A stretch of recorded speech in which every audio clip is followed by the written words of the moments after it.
What's up, everyone? Welcome back to another Nerdthusiast Poker Podcast. I'm Anthony Itahogi, and I'm here with Brian, not the man Keen. Happy November. What's going up, on, man? everybody? What up? Little First, book movie review this month, right? Little book movie review. Yes. First, Let's give a shout out to our sponsor, the Slot Squad, the number one streaming team for regulated casino in the United States. Check them out every night on twitch.tv/the Slot Squad. All right, yeah. So we got a movie book review. We haven't done one of these in a while. It's been a long time since we've done one, and this came across my radar. A gambling movie and a book, and I was like, let's dive in. And I know you just got finished. So my first question is this: which did you prefer, the book or the movie? What did you like better? Okay. All right, so let's preface it before we start. We did a book movie review. Well, we're doing a book movie review of The Ballad of a Small Player. This was written by Lawrence Osborne. It's a newer book, I believe. I think, when was this written? Did you check and see? 2014. 2014. Okay, so not newer, but so a little bit of a background. This revolves around a degenerate baccarat player.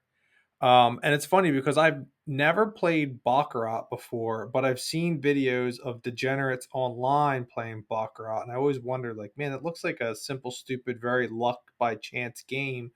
And going through the book and obviously watching the movie, it's pretty much referred to as such. I'll tell you straight up, I enjoy the book much more than I enjoyed the movie. And we can kind of go into the reasons why. So let's just talk about the movie version first, and then we can go back to the book. So I took some notes. Okay. So the film centers around this character. He refers to himself as Lord Doyle. It's played by Colin Farrell, which is kind of weird. Like, I mean, was this like a Netflix movie? Like, this is a made for Netflix movie, I'm assuming, right? Like, this was never in the theaters. Yeah. And it just goes to show you, like, I don't say it's a fall from grace, because, like, obviously movies now on streaming platforms do fairly well. But I've kind of thought, like, man, Colin Farrell, he was such a well-known actor. And I was kind of skeptical going into watching the movie, because I'm like, man, is it going to be bad? You know what I mean? But it was surprisingly really good. And I know we had talked about it. So it's set in McCall, which is in China, right? China. Yep. Yeah. Which I didn't know this, but it's like a gambling mecca, like pretty much, so, like, degenerate. I was gonna bring that up because I've seen, pictures of McCall. I knew it was known as like the second Vegas, but this is the first time I visually have seen McCall like in such display. And from what I did a little background, like most of it was shot in McCall and Hong Kong, so most of it is legit. Like, it's not CGI. It's nice. legit shot there. And dude, I know we're gonna jump into it, but visually, it's absolutely stunning, man. That was one of the best things nice. for me for the movie. Yeah, real nice. So hold on, let's see what we got here. So basically, this guy's like I don't want to say he's a con artist, but how he requires his money, and this is just a little spoiler alert, you'd find this out shortly into the movie, is that he defrauded someone while he was a lawyer back, in England. That's where he's coming from. And he stole like upwards of $1 million, close to. And he's pretty much been on the lam, on the run, just being a degenerate, absolute junk ball, just blowing through this money. In McCall, staying at this, like, I guess it's like one of the well-known casinos out there. And through his gambling, he meets this mysterious woman, who is, I think she's like a creditor. I guess that's kind of what I got from the movie, was that she was like a creditor. Like, she was someone. Yeah, I mean, she's like a loan shark kind of thing.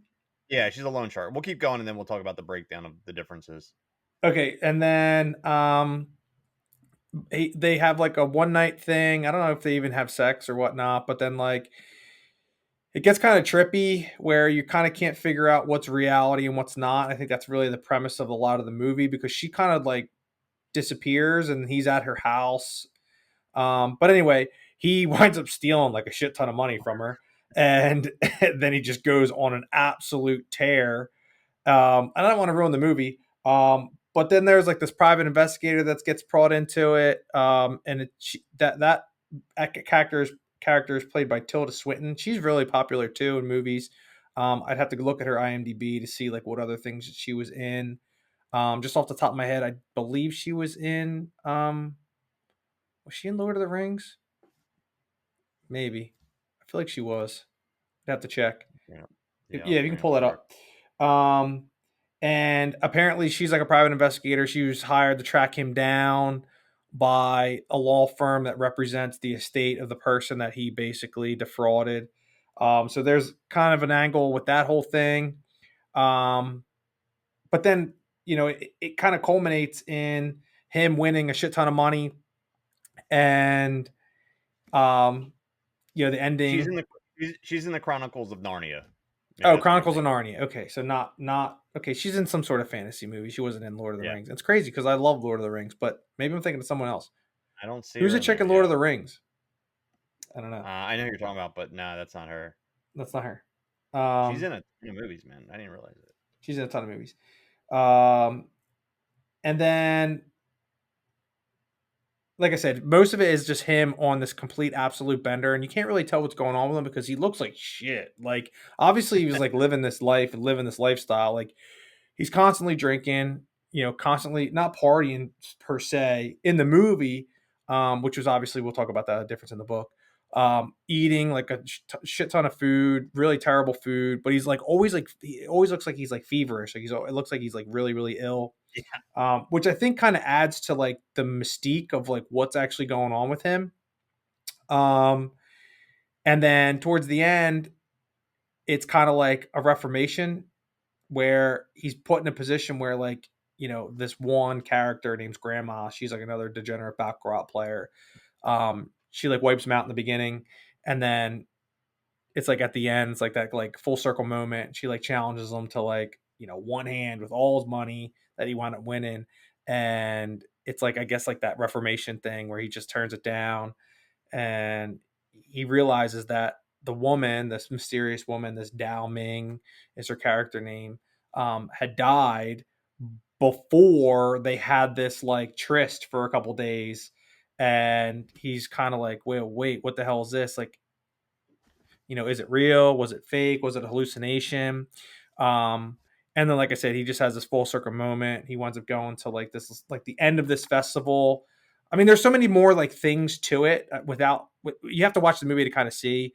And they do bring it up. Like there's it was like mentioned about, and it's more mentioned in the book about like these spirits that are like bottomless pits essentially, where they just can't get enough. Like they can't be satiated. They just It's called the Hungry Ghost Festival. Yeah, the Hungry Ghost. Okay, that's it. It's like, and that's what sparked this whole thing. This Hungry Ghost Festival. She does this weird ritual, and we're going like back and forth, whatever. Anyway, long story short, movie version, he comes back full circle, and it seems as if he's like a reformed man. He finally gives up this gambling, but again, there is this like mystique behind whether any of the things that he experienced actually happened. If it was like more of a dream, a hallucination, or if somewhere along the way, like he actually passed away and he was a ghost. Like I don't know. I couldn't really figure it out towards the end. It just seemed very like open ended, but I think it was more open to interpretation.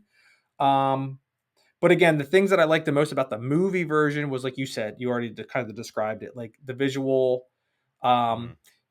It played more like a cat and mouse type thing. There wasn't much. I don't want to say like emotion, but there wasn't much in the regards of like helping to explain or kind of support his like degenerateness, like his thought process, why he was like constantly like in this attempt to just like, I don't know, like like just win all this money, because based off of what he was winning, it didn't seem like he necessarily needed it. He just continued to just ride this high, where he just won like a considerable number of hands in a row. And it's just like he just couldn't have enough, like the glutton. And that's why I think that like what you were saying, like the ghost thing, like he couldn't get enough, and it was like he was like haunted. But what about you? You talk about the movie, your take on it. What did you think? I like I said, I enjoyed it. I mean, I watched it. So pretty much in one sitting, I banged it out. I think for me as a degenerate gambler myself, right? For me to see McCall, which I've never been to, that was like so cool for me to see visually how in depth they went into this, and that was really, it was like overwhelming how like visual it was, and I really appreciate that. Now, so what I know, what's her name? What I know Tilda from, she plays the Ancient One on in the Doctor Strange Avenger universe. She's like the That's main what it person. was. Doctor Yeah, Strange. Yes, she's the chick. Yeah. yeah. Now, Okay. here's That's the thing. yeah. I will say this: I really like her Yes, in yes, that yes, yes, role yes, yes, in yes. Avengers and Doctor Strange like that. I really like the 100%. role. Mm-hmm. She plays like perfect. This I didn't really like her in, because now the book, we hear about the backstory, obviously, of the theft that happens, but the whole being hunted down doesn't happen in the book. And so Mm-hmm. when That's a they key brought it up in difference. yeah, when they brought it up in the movie, at first I was like, okay, this could be really cool. Like, he's being chased down. I could not, from what we do as a background, I could not put her role as like this detective. Like, she just didn't come across as a detective that's traveling halfway across the world that hunt. Like, I'm expecting like the Rock Johnson, like, like someone that's like a alpha male or alpha female that's tracking this dude down, like hardcore, like basically threatening him, getting in his head. This, she was so passive, and I just could Yeah. not pass Timid that. almost. Yeah. Yes, yes. Like, you're not gonna be a timid person that travel and go into foreign countries to hunt somebody down and be timid. Like, that's just not, it just did. It felt like they kind of had her as an actress, like, hey, we have her, she wants to sign on, but how do we fit her into this role? That's how it felt to me. Like, it was like almost like the role was kind of built for her instead of her filming for a role. That's because she wasn't in the book, obviously. So that was one flaw that kind of just, it just didn't sit right with me. Um, Watching that part. I also did not like the fact that in the movie, Dow is a loan shark. Again, felt Yeah. forced. Whereas in the book, she's an escort. Without, they don't Yep. really say she's an escort, but from the way they No, kind she's of a, hint yeah. at it, You know she's an escort. Yeah. Well, I mean, she's an and that's escort, and it and it I made think. Go ahead. Sorry. no, it just, it feels more natural in the book, the way it flows, versus like a loan shark, like just some random woman, like, hey, you want to borrow money? Like, I just didn't feel, again, it just felt forced, and they were like, I know the whole sex trafficking thing is something that like a lot of studios try to avoid, and I think maybe that's why they wrote that part out. I'm Yep. guessing, Yep. but it does not play well as like the loan shark storyline. And I didn't like that at all about that. Yeah, you brought it up, dude. The dude is Colin Farrell. First off, I guess, did you see the Penguin series? No. Oh, dude, Mm-mm. it's excellent. So he's coming off the Penguin series, which won some awards. It's absolutely excellent show. If you get, I know you're tied down with time and What's it stuff, on but Max? yeah, it's on HBO Max. It's Max. Yeah. Okay. absolutely, dude, it's one of the best TV shows I've seen in years. Excellent. So Colin Farrell's coming off of that. Oh wow. So he probably got some kind of deal from Netflix. I looked up, it says estimated about 18 million to make this movie. He probably got paid a couple mil just for it alone. But dude, you brought it up, man. The dude is sweating in like every Yo, scene. every He's scene. constantly sweating. My man looks like he's got COVID, like 24 hours a day. Yo, he is constantly sweating. Like, there must have been someone that they hired that just to spray his face like every other scene, because he's just sweating there. And I like, dude, I thought he played a degenerate great. Like, I thought he enhanced the role of just being a straight on degenerate mode. Like, just waking up, his hotel room's an absolute shit show. He's dodging the Yeah. front desk because he doesn't want to I pay his bill. know. Yeah. See, that's you kind of already brought it up. And that's kind of what adds to why I like the book more, is just because I think the book helped paint the picture better of like the seediness of Hmm. being a degenerate gambler and like the lifestyle of like living that type of life where, I mean, I get it. You already mentioned it, like the sex trafficking thing. Like that was a big part of the book because it mentioned like, you know, there was women, like they pretty much were like the assumption was like anything's worth a price in Macau. Like you could get anything that you want. And it seemed like there was a lot of like conversation about like, you know, prostitutes, but it didn't say prostitute. Like the assumption was there. But I think that that just added to the overall like this dude's a disaster type like thought process, because not that he was like, you know, he only slept with this one woman in the book, but the assumption was like he had been living this fast lifestyle, you know, on Yeah, the for a run while. for, you know, 10 plus years. Yeah. And it just played better. Yes, I that was the one thing that stood out. I'm like, oh man, I'm like, wait, what is she? This is not how he met her. Like in the book, he meets her actually playing, but like she's, you know, she's obviously like Yeah. seeking a John at that point, or however you want to describe it. And like, look, the reality is the reality. You go to Atlantic City late at night, you go to Vegas late at night. You know as well as I do. You've seen them. They're there. You know, like night crawlers, whatever who want to describe them as, and like for that to not have been suggested in the movie, I feel like that was a big miss. Um, Mm-hmm.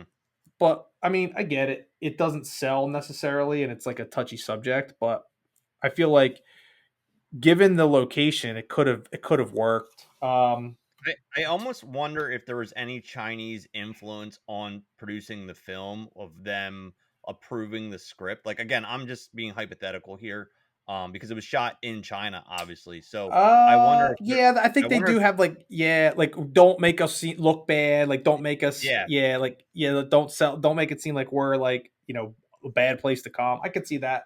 I could see yeah, that. I could see that with the prostitute thing, of that all happening there. I did like, the one thing I didn't really know about was the Hungry Ghost Festival, and I kind of was like deep diving into it a little bit. So that was cool.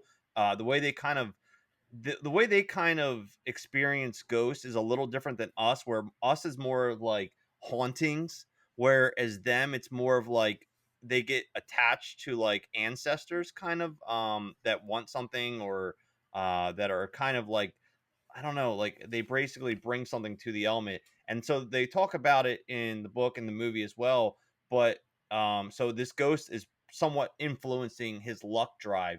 And the one casino doesn't want him playing there because they think Hmm. this ghost is attached to him. Yeah. And Yep. they get Yep. worried that it's going to constantly bring luck. So I didn't really understand that at first. And then I kind of had to read a little bit online about what the anticipation of their expectation of ghosts and whatnot were, and then it made a little more sense. So that was a little hard to grasp at first, but then it made more sense that they were freaked out that he possibly had a ghost attached to him, and that was driving the luck. And then in the book, Yeah.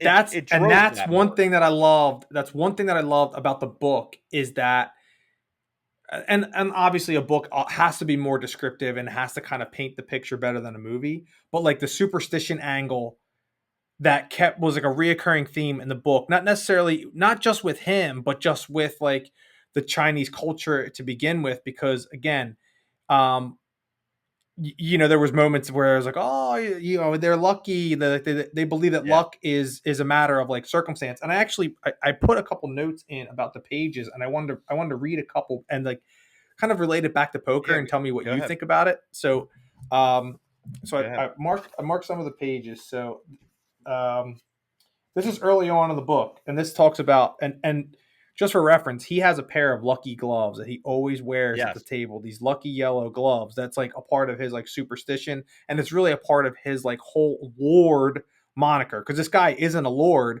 but he like plays this like role to everyone else to make it seem like he's higher in status than he really is, when he's really just a degenerate who's like pretty much broke.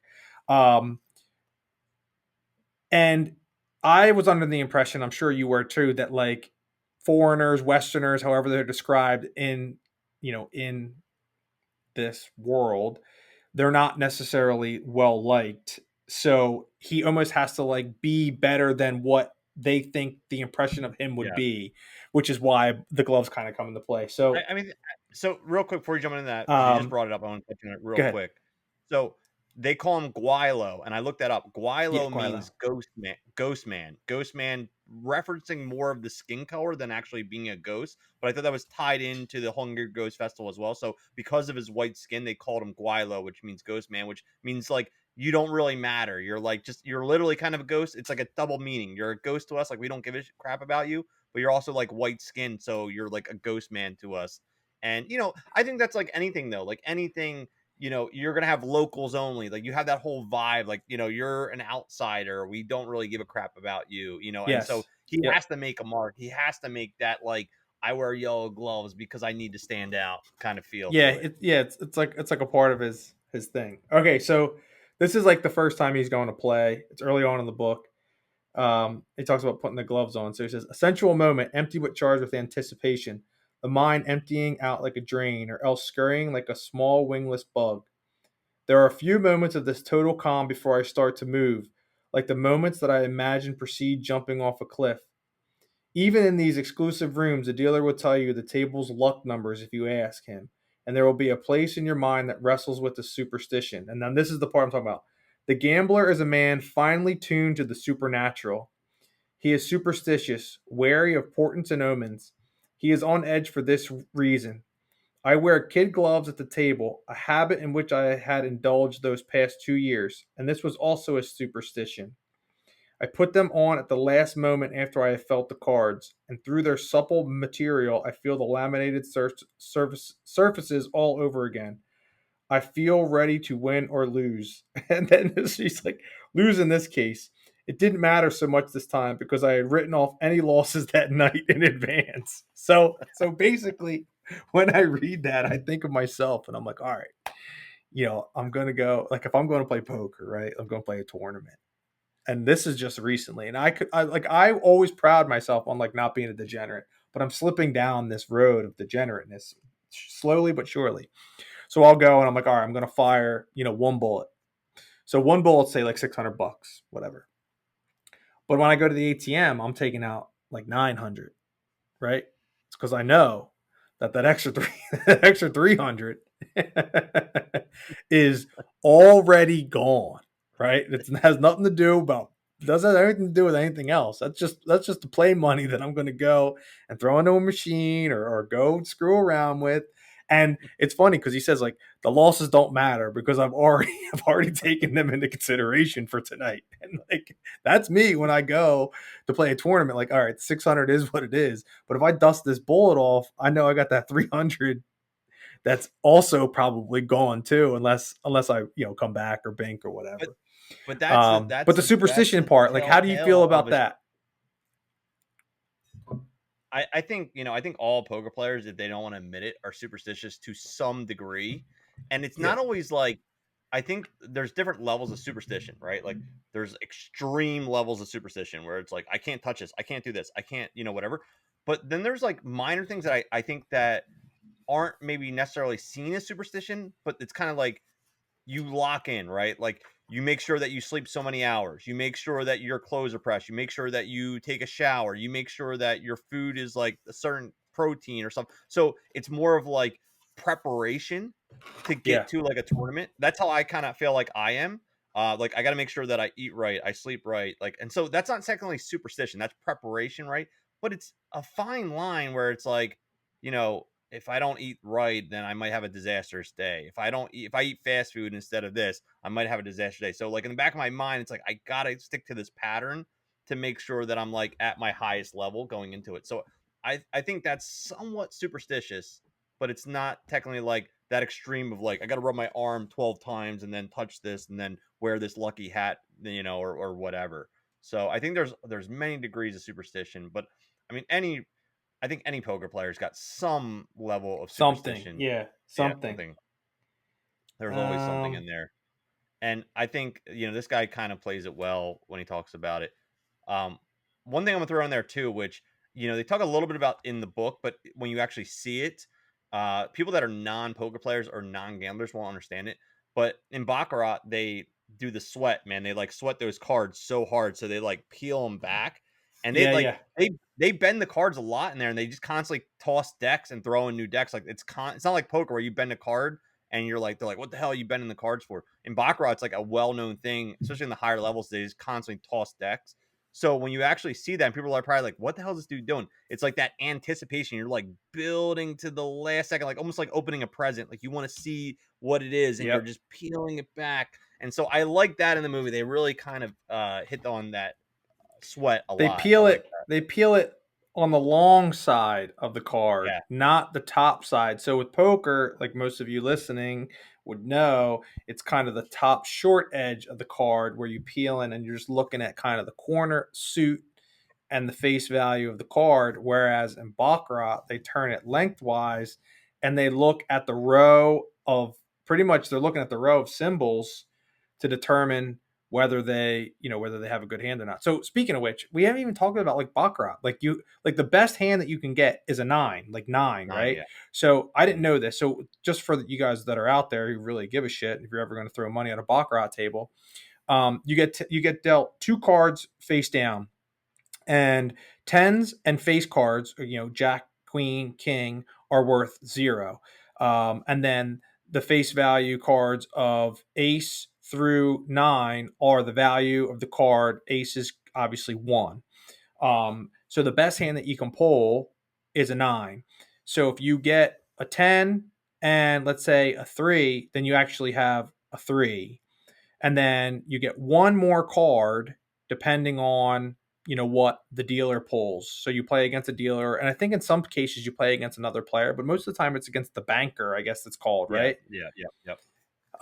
So then if the banker pulls, say, a 5, then you would get a third card to improve your hand to get closer to a 9, or to get, if you got a 10, then you'd end up with a 3. So it's basically the closest to 9 wins the hand. Like I said, it seems pretty simple, but in the movie, right? So this is kind of another spoiler. He pretty much dumps. Same thing in the book. Dumps. Bottoms out. Dude's got nothing.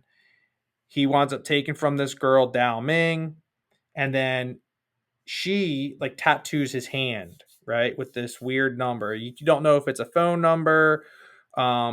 The book, it's a phone number, but it's also you want to finding out later on. It's like a series of table numbers. I don't know if you picked up on that he was playing at. Mm-hmm. Anyway, long story short, he steals this money. He hightails it right back to the casino, gets himself cleaned up, and he goes on a run of all runs. Like he takes this money from her and he hits what's called a natural. Now, a natural is when you hit a 9, when you have exactly 9 between your 2 hole cards. And he winds up hitting 10 naturals in a row, but this is all over the course of several days, because he's making massive bets. Like it's not like he's betting like $50 a hand. He's betting like 100,000 a hand, 200,000 a hand, and he turns this money that he steals from her into you never know the full number, but I'm assuming it's millions, right? Like it's like millions of dollars. So in the movie, at one point they say it was like 7.8 million or 8 million, and I converted that because I was curious myself. It's about 7-1 Hong Kong versus US. So roughly he ends up making somewhere over $1 million US money. Okay. All right. Yeah. So then the casino, the management's like, whoa. Like, we can't have this. We can't do this. Like, they pretty much cut him off. And that was one difference between the movie and the book. Was in the movie, they cut him off not only from the main casino that he's at and he's staying at, but he winds up getting cut off from all the casinos in all of Macau, just because they have that superstition that you mentioned, that he has a ghost attached to them and they don't want anything to do with him there. In the book, though, they won't let him play at the main casino that he's staying at, but they give him an opportunity to play one more hand, and he does play that one more hand.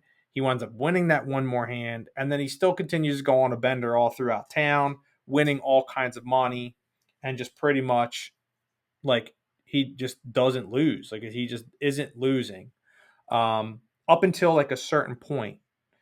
And what was your take on that? Like what was your take on that last hand in the book? So, I think like spoiler alerts here, book and movie endings. So if you don't want to listen to this, tune out now. I preferred the ending of the book because it felt more like a degen would just eventually lose it all back, and that's what happens. 100%. Yeah, right. Yes, like he's just gonna lose it all back. He's gonna ride that, and I know people like this. You know people like this. They will play that high Yes. and run it up to the moon. 100%. Like, when's And it's enough never, enough? yeah. And so it's never enough. And it's not like, they invest the money and they do, it's just like they run it. That's their goal, is like, it's like a video game. Like, how high can I run this thing? And then so at the end, I like the book where the ghost kind of attaches to him and is like, it's going to be all right kind of feeling vibe to it. Whereas like the movie, that felt unrealistic, dude. First off, like, she's like, oh, you got to pay down your debt. So he like pays down his debt to this chick, and then he then burns the money. I'm like, no, Yeah, like, no what was degenerate. that? Yeah, I Yeah, know. no I know. degenerate is burning all that. Nah. Absolutely not. Nah. They will Nah. they will put it all on one spin of roulette or one baccarat hand before they will ever burn that money, ever. So that, Yep. I didn't like that ending. And I think that was more of Nah. just like visually. I just felt like I think like for the movie purposes, visually a fire of him burning it could relate to people more, of like him just kind of like being done with it. Whereas Being like if it done, just yeah. Mhm. ended anticlimactically, that he just lost a hand, like people don't understand that, and I guess they couldn't maybe attach themselves to that idea. So but the book, I just felt like was realistically what would have happened, for someone to win that much money. And they just kind of closed that door on, because that's the other thing too, is like he paid off his debt in the movie, so why couldn't he just gone home with that money? Like, so you just burned it and now you're stuck in McCall like with Yeah, like, what are nothing, you like. gonna do? You're still, yeah, exactly. I mean, Yeah, I think the idea was like he cleared his debt, so then he wasn't necessarily wanted anymore, so he could return to what he would consider a normal life. But again, with what? You don't have a pot to piss in at that point. You know what I mean? yeah, Like I guess it was like an idea of like maybe he defeated his demons, because it seemed like after that he kind of came out of it, like, where he wasn't sick anymore. You know what I mean? Like, maybe I feel like, again, like, what's the term? Like an alliteration. Like, I feel like maybe a part of it was like to make him look sick because it was like a disease, like being so addicted to gambling. And then when he finally gave it up, like he was like cured, and like he didn't look as bad. You know what I mean? Like it looked like he was like reborn, I guess you could say. yeah, yeah, Um, but again, it's all about what the director's motivation is. And I feel like they did they did drastically drift away from what the book's intention was at the end, because I think the book was left to be like ambiguous, right? Like like you don't like, know. was she dead or was she Yes, not, like, was exactly. she, Or yeah, like what, like, he winds up falling asleep on a bench or something, and it's like, well, like, did he die? Like, are you yeah, like, was that it for him? like, was he Um was he a degen, like, homeless man the whole entire time and yeah, just kind of like yes, like visually thought what's, he yeah, was. what's the story? Yeah, Um so one of the other things that I thought was pretty funny, it's later in the book, and it's like when he's in like a really bad shape, like he has to get like a certain amount of money by a certain period of time, and he's like up against it. So um he says, a weekend night, and I include Thursdays, is the worst time to play calmly because you are jostled and disrupted by the red faces from across the border spewing their cheap cigarette smoke. But I had no choice. I had to win at least 10,000 by midnight or be thrown like a sack of garbage into the street. Losses would amount to the same result, and it was, in other words, a perfectly thrilling dilemma to be in. So, like, corrupt, it's funny man. because like, the way he describes like losing, it's almost like he's not living unless he's losing, and it's like thrilling for him. And like that was a reoccurring trend in the book and the way that they described it, and I've heard that before from people who are absolute degens, and like that kind of coincides with that like hunger angle, where it's like Yeah, winning doesn't make me feel alive, it's losing that makes me feel alive. And it's almost like you're doing everything in your power to defeat the loss and to prove that you can live one more day above like bottomed out. And when I read that, I'm like, why is this a perfect thrilling dilemma to be in? Like, this dude is about to be out on his ass. um yeah, but there was like, again, the way the book focused on the psychological of being a degenerate gambler, and kind of what that does to you and why. Like there was a lot of that why kind of kept going back to like why he is the way that he is, why he thinks the way that he does. And it's funny because the guy who wrote it, like he has to be a gambler because he hit on so many things Yeah. that I'm like, oh my God, like I looked him up. He said that he's like a traveling writer or whatever, and he had spent some time in mhm, McCall. So, and he said he's been to Vegas. So he's definitely a gambler. Because there's just yeah, it's yep, too on point for you not to know unless you had some kind of inside source to write this for you because it's very on point to a lot of the feelings and vibes. That's the thing too is like I have never got to that level where I like like felt good losing. Like I am a you know me, I'm a miserable loser, yeah, dude. I Like know I you. don't want to win at all. I'm the Yeah, opposite. I'm a miserable loser. So I don't crave that at all. But I do the one thing I do feel, and I'm sure you do too, is like that rush feel when you are on a heater, like when like every card's peeling, when the slot machine's 100%. hitting, like that vibe is Uh-huh. like chasing that rush. Like I know that feeling, and you know that feeling. So it's like Yes. he hit on that as well. Like when he's just on a hot streak and like the crowds around him and the drinks are pouring and like everyone's all about it. Like that's the feeling that I crave, you know? And Mhm. so he hits on that perfectly. Okay, I mean, we so talk about that. We talk about that all the time, like in poker. Like, I know you don't play cash nearly as much as you used to. I know you dabble in it from time to time. Um, but like that's how I envision it. It's like cash games, like where like you can't lose. Like you're mhm, literally just like stacking chips and you're winning pot after pot after pot, and you just feel invincible in the sense of like, oh man, this is my night. This is one of those nights. It's here. It's finally happening, and you just have towers and towers, and you're playing like offsuit hands, and you're just banging shit left and right, and you're like, finally, it's here.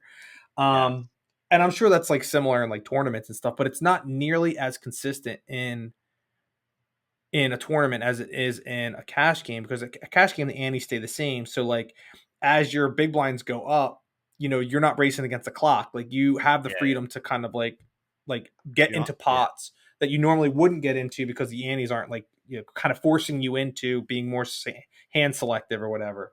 Um, but yeah, like I said, I mean, just to kind of wrap it up with my from my perspective, definitely like the book 10 times more. The movie was good. It was better than I expected it to be because again, I never think that movie adaptations are always as good as the book. Um, very few exceptions to that I've seen. Since that's been like a norm, like in the sense of like directors taking a movie or taking a book and turning into like a successful adaptation of the movie.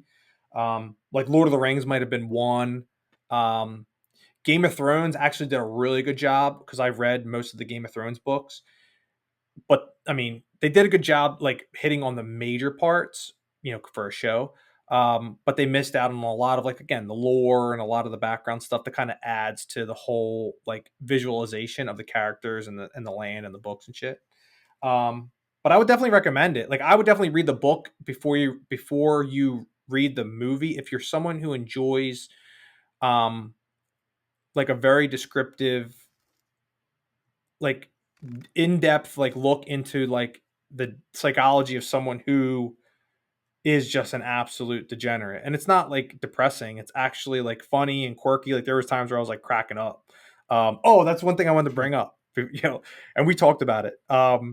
So we talked about the grandma character, right? So she's like a mhm, lady who's married to a wealthy like landowner or something, or a realtor, or something in Macau, and she's a fellow degenerate. So she's well known on along the baccarat tables, and they get into it one night where pretty much he loses like $100,000 to her, but on like the very last hand, he like sneaks off like a couple chips and like puts it in his pocket because he knows if I lose this, I'm not gonna have a pot to piss in. So he winds up mhm. losing the hand, and so he's like fucking depressed, dejected, whatever. He's going back to his room, and he's got these two chips in his pocket. He gets on the elevator, goes up to his room, and then he's like, you know what? I might I might be able to spin this up. like he originally took it. He's like, I'm not gonna be able to eat this week, and I need food. I need to like pretty much live. And he just convinces himself in that short window of time after losing $100,000 to this old lady at the baccarat tables that he's going to take, this $500 or whatever it is. Like, I'm going to turn this into gold. And then he goes back down to the tables and he dusts that off. And I'm just like, man, how great is that? Because it's true. Like it's just a good representation of how gamblers think and how they're like, I can turn this into something. I just need that one lucky run. I need that one lucky hand. And he rarely comes. there, Rarely comes. obviously Worm is the the role Mm-hmm. model, the degenerate gamblers for a lot of us in rounders. But I'm gonna throw this out here because I have this here. I want to bring this up again because you have not watched it yet. The degenerate gambler in Mississippi Grind, man, you gotta I watch haven't this. watched it yet. I'm gonna I watch know, it. dude. I'm gonna Listen, watch it. Ben Mendelsohn, he played. Listen, if you like the Colin Farrell degenerate role, Ben Mendelsohn plays a similar role, but it's just poker. So you'll accept it. You'll understand it even better. He plays that degenerate role, and Ryan Reynolds is kind of like the one that steers him like kind of in the right direction. But dude, like absolutely hammers the role of a degenerate as well. Like I like that. Like that's the one thing I did like about Colin Farrell. Like you talked about, he did hit some of that like degenerateness, and he's just a mess, and I love that about the movie. I like the visuals. Overall, is it a movie I'm probably gonna watch many more times? Probably not. If it's on and I see it, I'll probably turn it on. But it didn't really stick with me for to be like a mainstay. But I just thought visually, man, it looked so awesome to see McCall for the first time in Yeah. that kind of aspect for me. And now Yep. I'm like, dude, I want to go to McCall. Like, dude, I want to go visit that place. That looks awesome. I mean, when I first heard about this coming to Netflix, I did not know about the book, and then I did research, found out there was a book, yada yada, and I told you and whatever. When I first heard the description, I thought this was about Tom Dwan, because there's that whole story that how he was Oh basically yeah. in McCall, and he was just pretty much stuck so much money that he owed so much money to different Chinese players that he was just playing for them to make his way out of debt for years. And so I thought this was a story about him, and then found out there was a book and all this other stuff. But yeah, I mean, it was pretty cool to see. I would love to go see, and visit, but I don't know.